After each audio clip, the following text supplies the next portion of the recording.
things get heated up for women and men's basketball team. Some surprising turnouts. I'll tell you what they were on Met Report Sports. Now joining us for Met Report Sports is Hassan Shah. Hassan, how were the softball games this last weekend?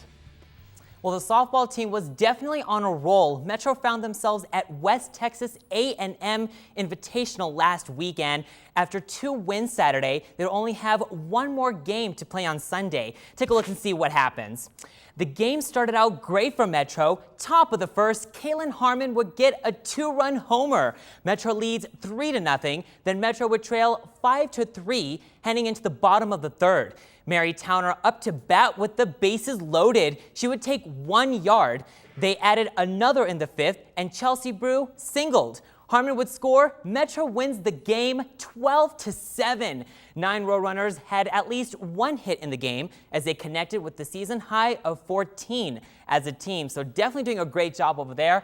The Roadrunners improved 4-1 this season, while ASU fell 9-5. Metro State will open conference play next weekend at Colorado Mesa.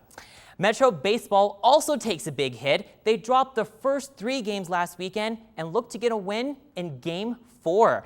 Metro State's sophomore Derek Stimson blanked number 21 St. Mary's in his first career start on Saturday as the Roadrunners split a doubleheader. Stimson overmatched the Rattlers, striking out 5, allowing 6 hits. The game was scoreless until the top of 7th when Roadrunners took advantage of 2 errors. Sean Reeves drove in Gibbons for the game's first run. Danny Miller drove in a run by drawing a walk, and Alex Walker capped the inning with a sac fly.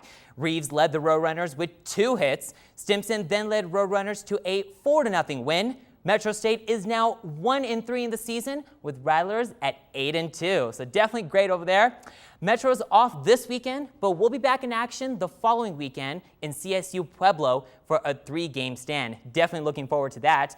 Now on to women's basketball, also taking a big hit, but coming into the game with 5-game winning streaks. But Regis actually had different ideas. In the first half of the game was back and forth as both teams came out shooting the ball very well. Metro gets on board as Kaya DeGarmo for 3. Look at that, that's pretty good. But like I said, Regis would come right back with the 3 of their own. Fawn Brady would go into the lane, stops, pulls up for the jumper. Then she shows her range as she hits from downtown. She would finish with 14 points on the night, and 11 of those coming in the first. But Regis would tie things up going into half with a 3-game pointer, 36-36. Second half, and Metro forgets to come out of the locker room. Regis would use a 21-4 run to build a 17-point lead. Metro would try to make a comeback, but when you shoot 24% in the second half, you're not going to win many games. Metro State loses 72-61. This drops their first game since January 18th. I don't know, we might have got a little too tentative. I thought in the first half we were taking some maybe rush shots, but then I think we got too tentative a little bit in the second half, and then we got some good looks and just weren't finishing. After a 2-win weekend, the number 1 team in the nation, men's team, stay away from all the nightlife and hangovers. And they had to, as they take on their crosstown rivals, Regis University. Coach Clark was looking for his 100th win as Metro's head coach. The game started out great for Metro as Nicholas Kay gets the hook shot to go.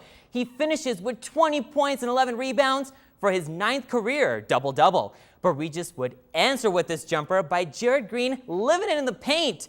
But when you need a leader, who do you call? Mitch McCarron, who would have 12 points in the first half.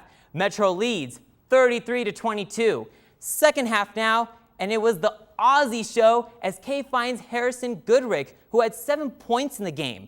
Then McCarron would add another 12 points in the second half for a team high 24 points. Metro wins this one 80-65, giving Coach Clark his 100th career win. Credit on it, but you know, there's some guys that have been involved in every single one of those wins. You know, so my thing is to deflect and share it a little bit because it really is a team accomplishment. Definitely. So with the victory, Metro continues their 18-game winning streak, improving 21-1 overall and 18-0 in the RMAC. But they do face two RMAC rivals this weekend in Adams State and Fort Lewis. So you can check them out, those games tonight and tomorrow at 7. So definitely looking forward to that, right? Definitely. Yeah.